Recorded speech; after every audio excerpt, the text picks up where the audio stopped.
अपने पोर्टफोलियो को डाइवर्सिफाई करने का ऑप्शन ढूंढ रहे हैं तो सीधी सी बात है, हमारे पास ऑप्शन क्या क्या हो सकते हैं। तो म्यूचुअल फंड खरीद ले या ईटीएफ खरीद ले।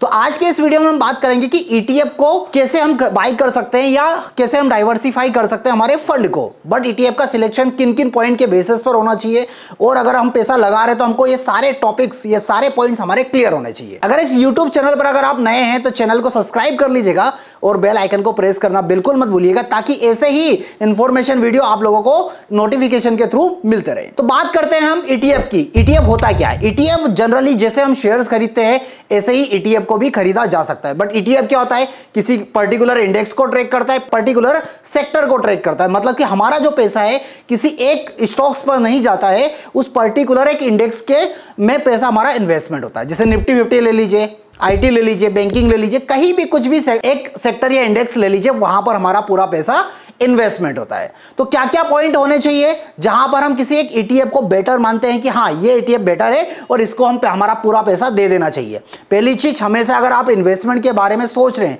तो इन्वेस्टमेंट का गोल हमेशा लॉन्ग टर्म होना चाहिए। शॉर्ट टर्म इन्वेस्टमेंट हमेशा रिस्की होगा। निफ्टी देख लीजिए कितने डाउनफॉल आते हैं, बट ओवरऑल अगर आप देखेंगे ग्राफ का पिछले 5 साल 10 साल या आने वाले टाइम पर हमेशा मार्केट बुलिश ही रहने वाला होता है। चलिए तो समझते हैं वो कौन कौन से पॉइंट है जिनके बेसिस पर हम ईटीएफ को हमारे पोर्टफोलियो में हम ऐड कर सकते हैं। अगर आपको नहीं पता है कि ईटीएफ होता है क्या है, कैसे खरीदना है, कैसे बेचना है, तो ये आपको यूट्यूब पर सर्च करना है सतीश कुमार और यहीं पर एक प्लेलिस्ट दिखाई दे रही है, इस प्लेलिस्ट पर जाइएगा। यहां पर ईटीएफ को लेकर मैंने बहुत सारे वीडियो बनाए हैं, तो इस ईटीएफ वाले प्लेलिस्ट पर जाइएगा। यहां पर डिटेल में बहुत सारे वीडियो आपको देखने को मिलेगा। वो वीडियो में आपको बेसिक्स टू एडवांस मैंने ईटीएफ के बारे में इंफॉर्मेशन दी है। चलिए तो बात करते हैं कि ईटीएफ का सिलेक्शन किन किन पॉइंट पर होना चाहिए। सबसे पहले हम देखेंगे कि हम अंडरलाइंग इंडेक्स की बात कर लेते हैं। मतलब कि कोई भी जो ईटीएफ है या इंडेक्स है वो क्या है, उसके अंडरलाइंग असेट्स इंडेक्स कौन कौन से, मतलब कि वो किस इंडेक्स के बेसिस पर बना हुआ है, कि निफ्टी 50 पर है या किसी स्टॉक्स बेस पर है या किसी सेक्टर बेस पर है,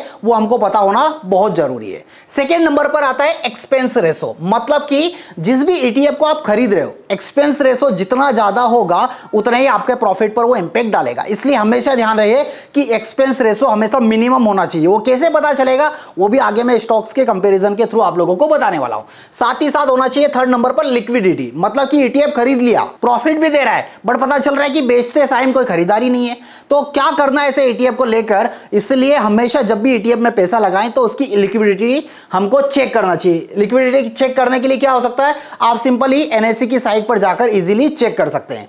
फोर्थ नंबर पर आता है ट्रैकिंग एरर। मतलब क्या होता है कि कुछ ईटीएफ ऐसे होते हैं, सपोज निफ्टी यहां से आने वाले टाइम पर 100% रिटर्न दे दिया, बट वो ईटीएफ उसको ट्रैक ही नहीं कर पा रहा है, तो क्या मतलब ऐसे ईटीएफ को पैसा देने से। इसलिए हमेशा ट्रैकिंग एरर हमेशा देखना चाहिए। 100% हम किसी को नहीं बोल सकते, बट हाँ 2 से 4 ईटीएफ को कंपेयर करिए और जिसमें सबसे कम ट्रैकिंग एरर है वो ईटीएफ हमारे लिए बेस्ट ऑप्शन होता है। एक होता है फंड साइज। मतलब कि कोई नया नया ईटीएफ मार्केट में आ रहा है तो ऐसे नए ईटीएफ में डायरेक्टली पैसा मत लगाइए, पहले देखिए कि उसका फंड साइज क्या है। एक मिनिमम अगर मान के चलिए एक रिस्पेक्टेड अमाउंट अगर उस ईटीएफ का साइज है तो उस ईटीएफ में आप पैसा लगा सकते हैं। अब यही सारी चीजों को हम कंपेयर करके भी एक बार देख लेते हैं कि इतने पॉइंट्स हमको कहां पर मिलेंगे। किसी एक या 2 ईटीएफ को हम कंपेयर करते हैं और समझते हैं कि हमारे लिए बेस्ट ईटीएफ क्या हो सकता है। सपोज मान के चलिए स्क्रीन पर चलते हैं और यहीं पर चलते हैं हम टिकर टेप की साइट पर और यही फर्स्ट वाला साइट ओपन कर लीजिए। यहीं पर सर्च का ऑप्शन है।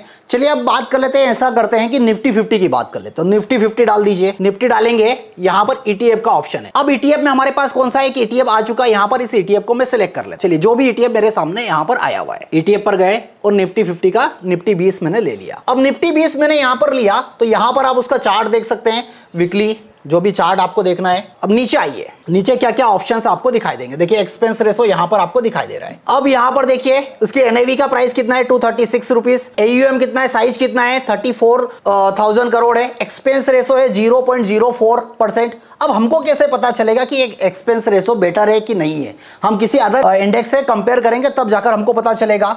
उसकी कैटेगरी आप देख सकते हैं। ट्रैकिंग एरर देखिए 0.03% हमको यहां पर दिखाई दे रहा है। अब बात करते हैं इसको कंपैरिजन की, किसको कंपेयर कैसे करना है। तो कंपेयर करने के लिए यहां पर देखिए इसके पेयर कंपैरिजन में आई है। पेयर कंपैरिजन में हमको क्या करना पड़ेगा, देखिए यहां पर ट्रैकिंग एरर क्या दिखाई दे रहा है 0.03, मतलब कि हमको निफ्टी 20 से अच्छा दिखाई दे रहा है। एक्सपेंस रेशो सेम हमको दिखाई दे रहा है, मतलब कि उस निफ्टी 20 के कंपैरिजन में ये स्टॉक्स भी बेटर हमको दिखाई दे रहा है। तो क्या करें, यहां पर इसको फुल साइज कर लीजिए, कंपेयर विथ पेयर। अब देखिए यहां पर मैंने सारे ही मेरे पास ETF आ चुके हैं। अब यहां पर मार्केट कैप में देख लीजिए, मार्केट कैप किसका सबसे ज्यादा है, ये ETF को देख लीजिए। तो ये मेरे लिए तो एक ऑप्शन में पास हो गया, सेकंड इस पर चले जाइए, थर्ड इस पर चला जाइए।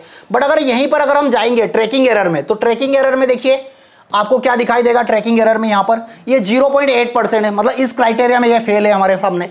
यहां पर 0.03 ये क्राइटेरिया में पास हो चुका, ये भी पास है। ये उसके कंपैरिजन में थोड़ा सा महंगा है, तो हम इसको नहीं जाएंगे, प्रॉपर ट्रैक नहीं कर पा रहा है। एक्सपेंस रेशो देखिए 0.07 महंगा है। यहीं पर देखिए 0.05, ठीक है, ओके, कोई दिक्कत नहीं है। इसके कंपैरिजन में बहुत सारे ऐसे हैं जो कि और महंगे हैं। तो हमारे पास एक ऐसा ETF निकल के आया है जो कि सेंसेक्स का है। तो ये ETF हमारे क्राइटेरिया में बेटर है, फंड साइज भी बेटर है। मतलब इस तरीके से आप ETF को ट्रैक कर सकते हैं।